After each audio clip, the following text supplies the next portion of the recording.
and the central light as well.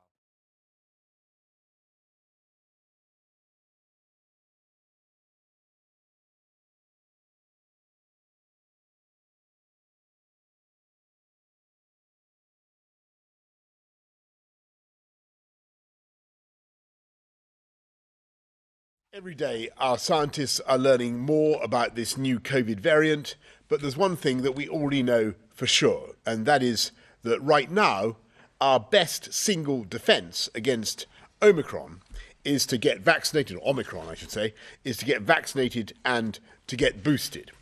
If you're boosted, your immune response will be stronger. So yesterday, in addition to offering a second dose to all 12 to 15-year-olds, the independent JCVI recommended that boosters should now be offered to everyone over 18, and that we halve the minimum gap between a second dose and a booster from 6 months to 3 months.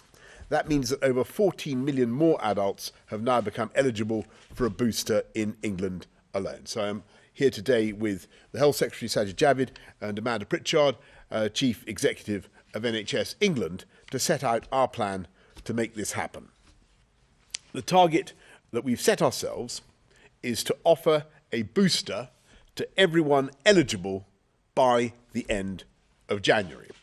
And as with the first jabs, we'll be working through people by age group, going down in 5-year bands, because it's vital that the older and the more clinically vulnerable get that added protection first. So even if you've had your second jab over 3 months ago and you're now eligible, please don't try and book until the NHS says it's your turn. We've already done almost 18 million boosters across the UK, but we've got millions more to do to protect the most vulnerable. Then we'll move down the cohorts rapidly, and working together with the devolved administrations, we want to ramp up capacity across the whole United Kingdom to the levels we achieved in the previous vaccination effort.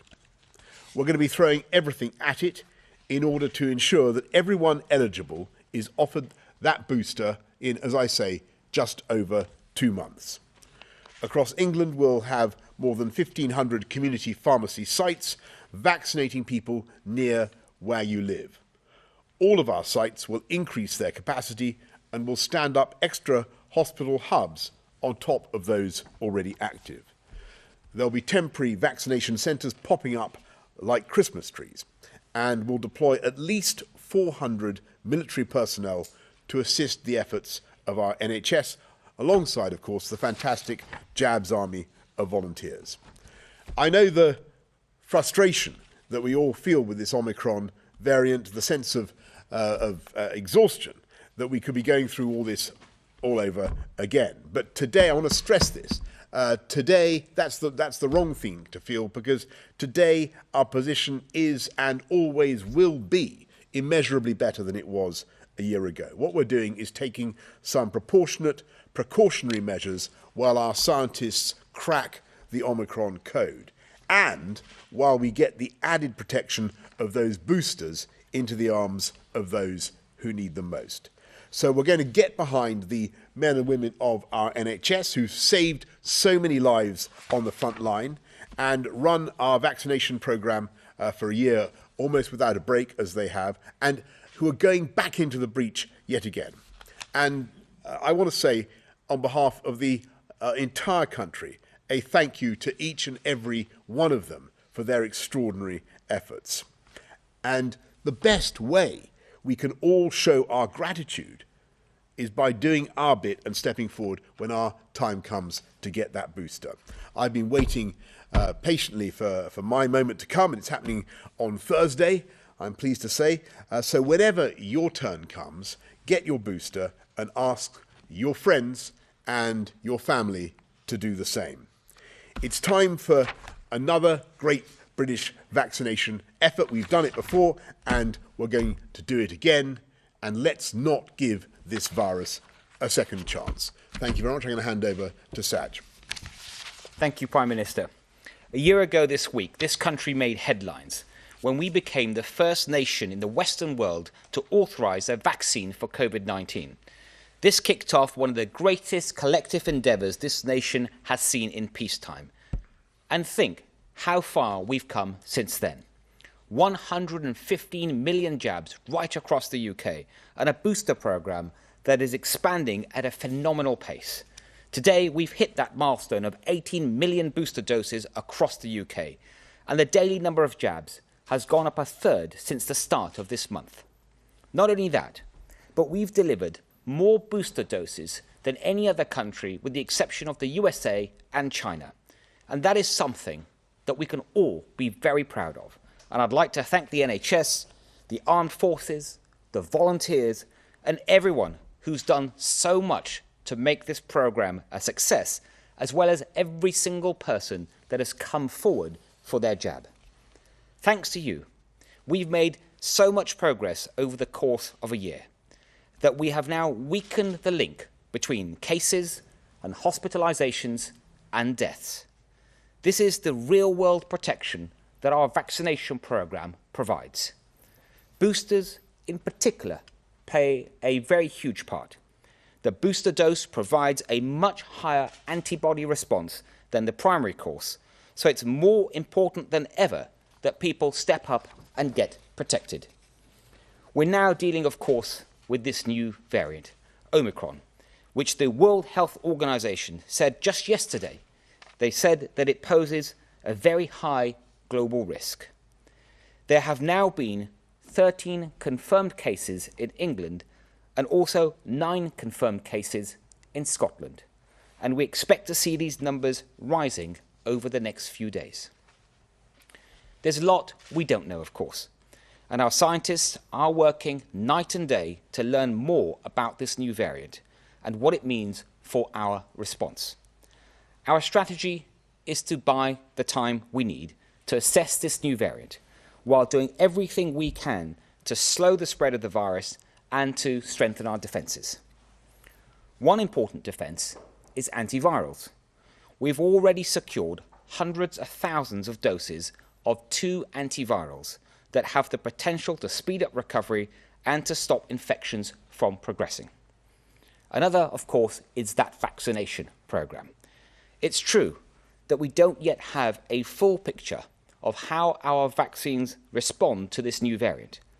But although it's possible for them to be less effective, it's unlikely that they have no effectiveness against serious disease.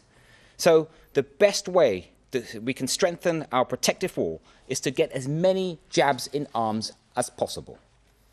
I asked the JCVI, our independent expert advisors, to look urgently at our vaccination programme in light of this new variant. And as the Prime Minister just set out, we'll be massively expanding booster doses in line with the JCVI advice. This includes halving the dose interval for booster jabs from 6 months to 3 months, expanding the booster doses to include all remaining adults aged 18 and above, and offering booster doses for people who are immunosuppressed. I'd like to thank the JCVI for acting with such speed in response to this potential threat. This means we're now able to put our booster programme on steroids and protect even more people even more quickly. We've got the jabs, thanks to the brilliant work of our vaccines task force, who've made sure that we've had a strong supply of vaccines all the way throughout this pandemic. And today, we are setting out our plan to get those jabs into arms, and we'll shortly be hearing a bit more from Amanda. We've set some hugely ambitious targets, and we're asking a huge amount from the NHS. But I have no doubt that they will rise to the challenge, just as they have done throughout this pandemic. I know that the developments of the past few days have been worrying for some people, and that we've brought back memories. What we're seeing recently has brought back memories of the strain of the last winter. But although we can't say with certainty what lies ahead, we have one huge advantage that we didn't have back then: our vaccination programme, which has already done so much to keep this virus at bay. But these defences will only keep us safe if we use them. This is a national mission, and we all have a role to play. If we want to give ourselves the best chance of a Christmas with our loved ones, the best thing we can all do is step up, roll up our sleeves, and get protected when the time comes. I'll now hand over to Amanda. Thank you. So yesterday afternoon, the government accepted the JCVI recommendation to accelerate the NHS COVID-19 vaccination programme in response to the potential threat from the new Omicron variant. That's why I am writing to the NHS, setting out the steps we need to take to operationalise this new guidance. As we've just heard, JCVI have advised the gap between the second dose and the booster should be halved from 6 to 3 months. This means an additional 6.9 million over 40s will be newly eligible for a booster. They've also advised that those between the ages of 18 and 39 are also now eligible at 3 months after that second dose, meaning that more than 7 million people in this age group will be eligible for a booster. And on top of this, again, as we've just heard, JCVI has recommended the introduction of fourth jabs for those who are most vulnerable because they're undergoing chemotherapy or have other problems with their immune system. The NHS COVID vaccination programme was already in its most complex phase, and staff are now working at breakneck speed to respond to this, the biggest change in eligibility since the programme was launched. In line with JCV advice, we'll be vaccinating the most vulnerable first and then opening up further, just as we did in those opening waves of the programme.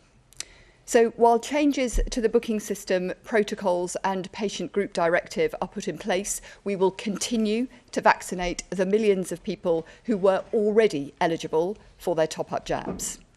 The booking service will then open up to others in their 40s and older people who would previously have had to wait 6 months before moving then on to younger age groups. So if you were not already eligible, please do not contact the NHS. We will let you know when it's your turn to take up the offer. It is our intention to ensure that everyone eligible for a booster is given the chance to book one before the end of January. To make this happen, we will need to expand vaccination capacity right across the NHS. Hundreds of hospitals are, of course, already jabbing their own staff. We're now asking them to vaccinate other local NHS workers, eligible patients and social care staff as well. Around 30 hospitals are already offering jabs to the public through the National Booking Service, and dozens more will be coming online from early next week. Our hard-working GPs, community pharmacists and their primary care colleagues have delivered the lion's share of the vaccination so far. We're looking at how we can help them to do even more jabs by cutting other burdens on them to free up clinicians' time. And we will ensure that they are properly rewarded for their efforts, particularly when they take time to visit vulnerable, housebound patients who can't travel to vaccination sites. So the payment for standard delivery of vaccinations will increase to £15 a shot until the end of January. To increase capacity on Sundays, when many community pharmacists are not usually open, we'll offer an additional £5 a shot.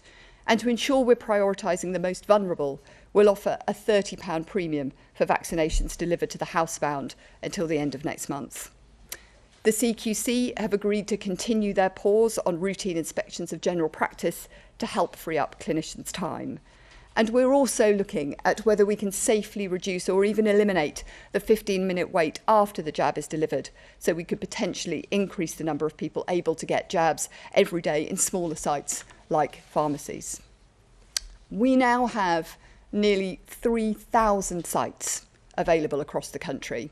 That's almost double the number that we had back in February. But to help make it quicker and easier to get a jab, local areas will also be using mobile vaccination units, which can allow people to get protected basically on their doorsteps. So these are the steps that I will be setting out to the NHS. But it can't happen overnight, particularly given the other pressures facing NHS staff who are working extremely hard. They're working hard to address the backlogs that have inevitably built up in less urgent care, while hospitals cared for more than 500,000 people with COVID as inpatients, and of course many, many more in the community. They're working extremely hard to deal with the rebound in demand for urgent emergency care, and of course they are working extremely hard to care today for those thousands of patients in hospital and in the community with COVID. However, as the world faces this new threat, we can take confidence in what the NHS has achieved so far. Next week, we mark the first anniversary of the world's first Pfizer COVID-19 jab delivered here in England by the NHS. 1 year on, the NHS COVID-19 vaccination programme is closing in on 100 million jabs administered in England. And since the booster campaign began just over 10 weeks ago in England, NHS staff have delivered over 15 million top-up jabs. And NHS staff continue to go above and beyond to vaccinate people. Just this week, during Storm Arwen, an NHS team delivered hundreds of booster vaccinations in North Yorkshire by candlelight. Of course, the success of the NHS vaccination programme has not been down to health service staff alone, but the result of a huge national effort. Since its launch, we've been supported in particular by our amazing volunteers and many other partners. As we launch a renewed drive to protect our country, we're working with our colleagues at RVS and St John to recruit tens of thousands more volunteers, and from Monday we'll start to recruit to 10,000 paid vaccinator roles. So if you are able to help, then please do apply or volunteer. Your help can help us protect more people and save more lives. The NHS and the entire country are living through a once-in-a-generation event, and we all have a role to play. I am confident that with public support, the can-do spirit of the NHS will once again win through. On behalf of all NHS staff, I would just like to thank everybody who's taken up the offer of a jab and urge again everyone watching to keep up their enthusiasm for this programme by accepting the invite for each of the jabs available to you when it's your turn. Thanks very much, Amanda. Let's go to questions from the public first. Alex from Surrey asks, given that the Omicron variant spreads more in crowded and unventilated spaces, why are you not expanding the face covering requirement to higher risk indoor settings such as cinemas and theatres, given these settings are of greater risk than shops and transportation? Well, Alex, thank you very much for that. And that's a question that's been asked a lot in the why aren't we doing face coverings all over the place? And the answer is that we're trying to take a balanced and a proportionate approach, Alex, slowing down the spread of Omicron while we get to the bottom of the exact effect that it has. But Saj, anything you want to add on that? No, that's right, PM. And of course, we keep all this under review, but we still don't know enough about the variant to understand properly its spread compared to Delta. But as we learn more, we will certainly share that. Thank you. Tanith from Surrey asks, given the concerns of the Omicron variant being more highly transmissible and possibly bypassing the vaccines, what is the government doing to protect those designated as clinically extremely vulnerable, especially in those who are immunosuppressed, in which the current vaccines do not have the same efficacy as in, say, a normal healthy person who is not immunocompromised? Saj, I think you touched on that earlier on. Yeah, one thing I can certainly share with Tanith and all those listening is that the antivirals that we procured, the way the antivirals work, the two I mentioned earlier, so we've got 730,000 courses already. One of them has already been approved by MHRA, our independent regulator. I think we were the first in the world to approve it. And because they work in a very different way to the vaccines, we're confident that they would provide a high degree of protection. And of course, the priority for those antivirals will be those that are clinically extremely vulnerable. Great, thanks very much, Saj, and thank you, Tanith. Let's go to Vicky Young of BBC News. Vicky. Prime Minister, one of your top health advisors suggested this morning that we should all minimise our socialising over Christmas. Was she right to say that? Do you agree with her? Do you think that we should be cancelling Christmas parties right now? And to Amanda Pritchard, can the NHS, we know there's a lot of pressure, especially going into winter, can the NHS really cope with what is a massive expansion, really, of this vaccine programme? And to the Secretary of State, what more can be done to persuade those who haven't had any vaccines at all? We're, of course, talking today a lot about the booster programme, but we do know that, particularly in hospitals, a large proportion of those there have not had any at all. Thanks very much, Vicky. So the answer is no. The guidance remains the same, and we're trying to take a balanced and proportionate approach. And as I explained on Saturday, when talking for the first time to everybody about Omicron, we're really dealing with two variants at the same time. We've got the measures in place to fight Delta, which we think are appropriate, and then we're bringing in some tougher measures to stop the seeding, the rapid seeding of Omicron in this country, to give us the time we need to get the boosters in, and of course to find out more. So those measures, as you know, are the tough measures at the borders, the PCR test when you arrive, quarantine until you've got a negative result, then tougher measures on masks, and then making sure that contacts for anybody who comes into contact with an Omicron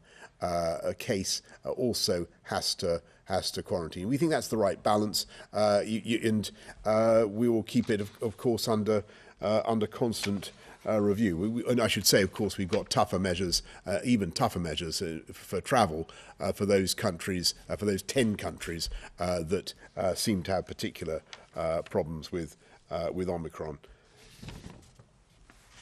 Is that it? I think that was it. Good, thank you. Let's. Well, to Amanda about the NHS. Oh, sorry, go on, Matt. Sorry. Thank you.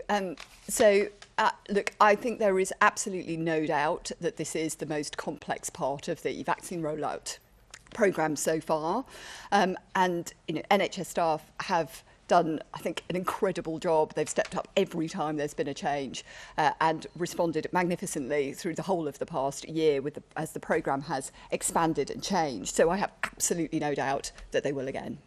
On winter, you're absolutely right to say there is significant pressure. I've mentioned some of the pressures on urgent emergency care, as well, of course, as continuing to try and deal with some of the backlogs that were inevitably created across the last 18 months of the pandemic. But whilst we are supporting them with that, we have said very consistently we are expecting this to be a difficult winter. But last year, let's not forget what they achieved, stood up to the second massive increase in COVID cases, began that life-saving, vital rollout of the vaccine programme, and of course dealt with all of the usual winter pressures as well. So I think we can take great comfort from what the NHS has done over the last year and a half, and certainly what I see across the NHS is a huge number of people pulling out absolutely all the stops to do the right thing for their patients. Absolutely right. So, Emily Morgan of ITV. Prime Minister, should people be taking your advice or the advice of one of your scientific advisors who said we should be limiting unnecessary social contacts? Can you see why people are confused? And to you, Amanda, even if you did 3.5 million booster jabs every single week, it would still take until mid-February, by my calculations, to get through all those who are eligible. How are you going to do it by the end of January?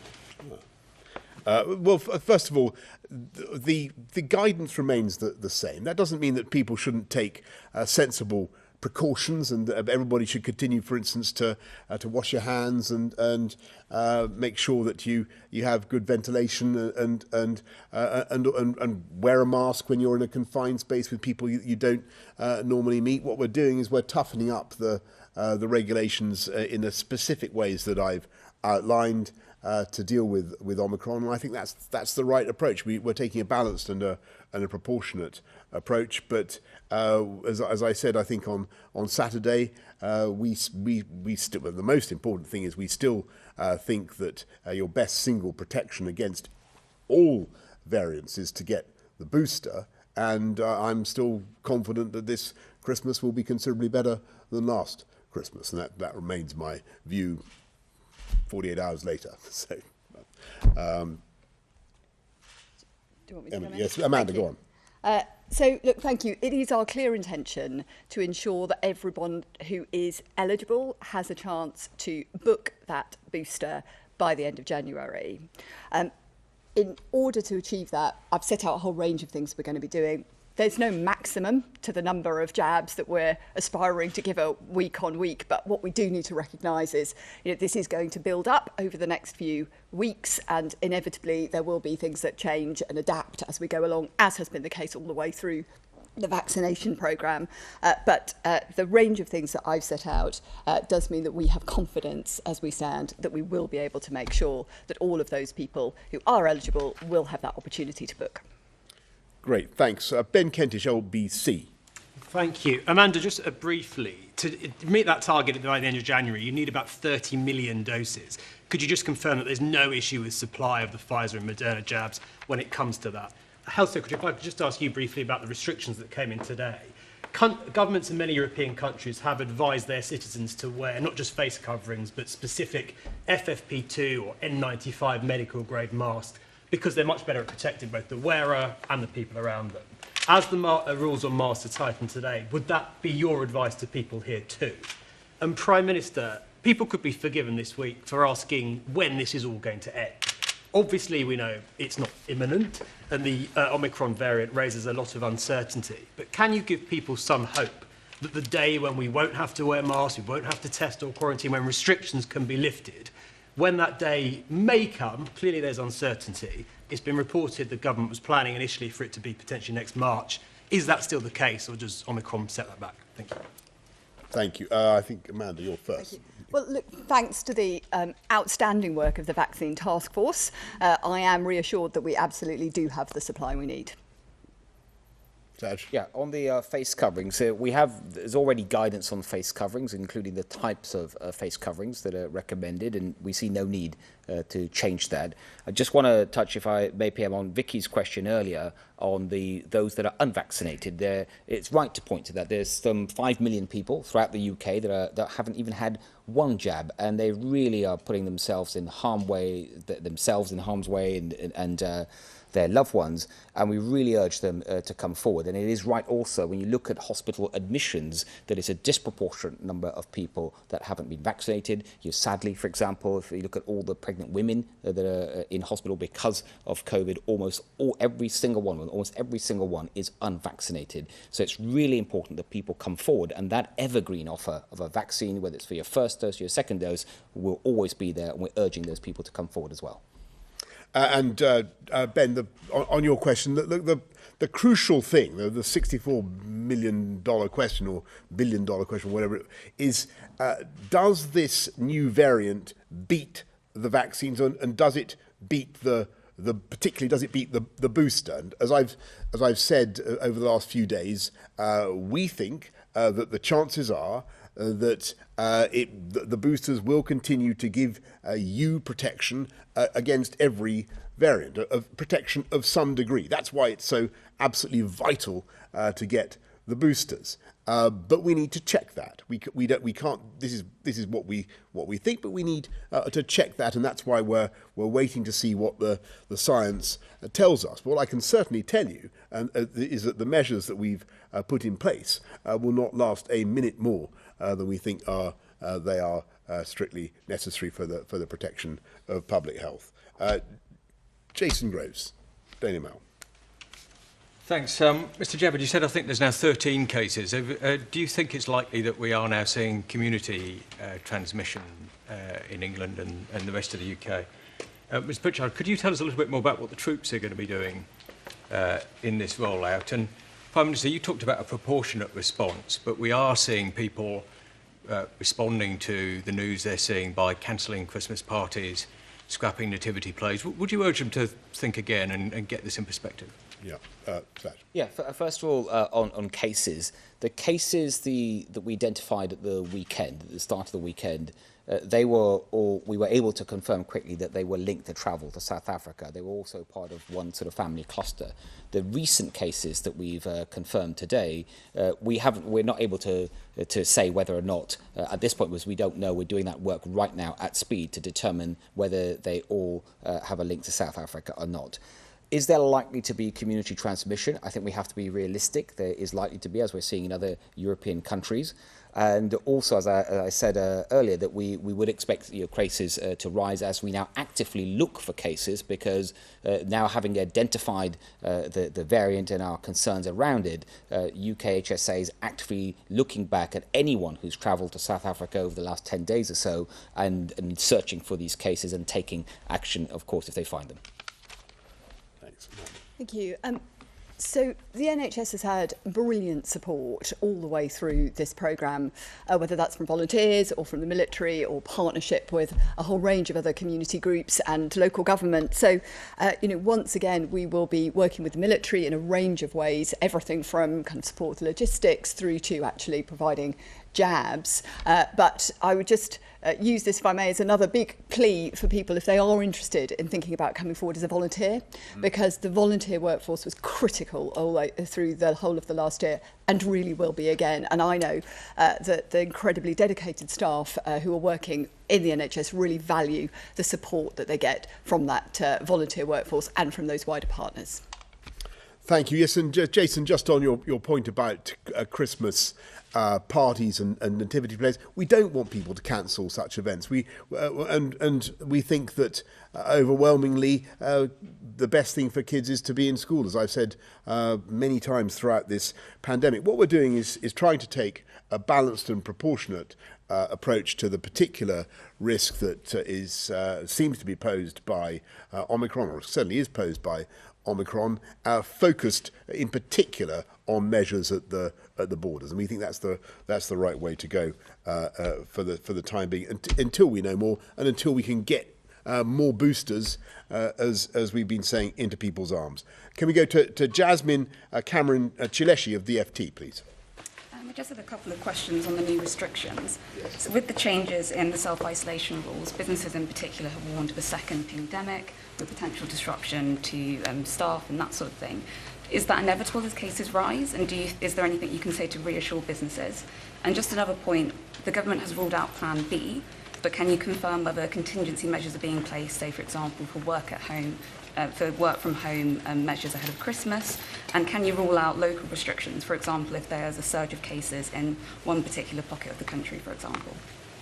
Thanks very much, Jasmine. So just on the risks of going back to where we were in July, the so-called pandemic, I don't think that is likely to happen, in the sense that so far at least the numbers of cases of Omicron are small. But we'll have to see, and we'll have to keep that constantly under review.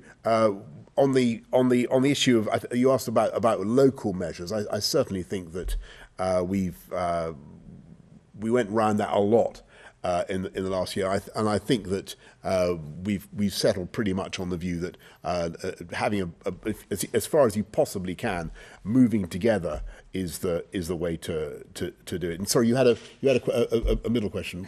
It was just that the government has ruled out Plan B, but are there other contingency measures? Well, look, thanks, Jasmine. We haven't ruled out anything.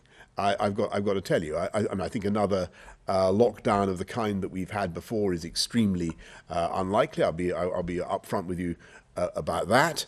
But we keep everything under constant review in our fight against the Delta variant. We think that it's basically been going our way, or going the way that we planned. So you're seeing, although cases remain high or high-ish, you're seeing a decline in the numbers of admissions to hospital and a decline in the number of deaths, and that's the crucial thing that we've been following. So at the moment, we see no cause to move to Plan B, but as I've said to you many times before, we've got to keep that under review. But the measures we're talking about to deal with Omicron are as I've said, distinct. Last to Joe Mays of Bloomberg. Prime Minister, just to press on the work from home point, Scotland, Wales and Northern Ireland are all advising to work from home if people can. So what is your reasoning around the harms of working from home, and why do those harms outweigh the public health benefits that could come from significantly reducing transmission of a potentially dangerous variant? And just briefly on migrants, how do you plan to mend the UK's relationship with France? And when did you last speak to Emmanuel Macron about the crossings? Thanks, Joe. So, on your point about working from home, this is not something that we think currently is necessary for the reasons I gave to Jasmine. We've got a package of measures that we have in place to deal with the Delta variant, and that's principally been rolling out the vaccine, and it's been working. And I repeat what I said just now about the numbers of deaths and hospitalizations coming down. We now have a particular issue to deal with the seeding of the potential seeding of the new Omicron variant, and there what we want to do is focus particularly on tough measures at the borders. We're also doing something to stop transmission by reintroducing face masks in some settings, so continuing to advise them in other settings, but tightening the rules on face masks. And the reason for not proceeding, as it were, with the full Plan B, or proceeding with Plan B, is we want to take an approach that is proportionate and balanced and suits the needs of the present risk. And of course we will change things as necessary, but what we're looking for is the first real reassurance that we need that the vaccines are efficacious against this variant. Even if the efficacy, the effectiveness is reduced, it's still very important to know that whether they're effective or not. And in particular, we need to know quite how effective the boosters are. As I've said, we think there are good grounds for believing that the boosters will give you, under all circumstances, the protection that you need, considerable protection. That's why the most important thing for everybody to do is go out and get your booster. And that's the number one thing that people need to be doing. Thank you all very much. Listen, I just want to say something, because nobody's asked about it so far. I just want to say something about Storm Arwen and its effect on the north of the country. And I just want to say how the government. I'm extremely sympathetic to everybody who suffered these power outages, and it must be appalling. I think a million homes lost their electricity. 950,000 have seen that electricity now restored, but clearly for 50,000 people that is not good enough. And I want to reassure everybody that we're working as hard as we can to get power back to those homes. All I can say is that the gusts were going at 100 miles an hour, and talking to the people who operate the grid, they say that there was nothing that they could do about it, but we are doing everything we can to restore power, talking to Northern Power Grid and everybody else to get that fixed. And I appreciate it. It must be a very, very tough time for those homes that are currently without power. And I'm afraid that is all we have time for. Thank you all very much. Thank you.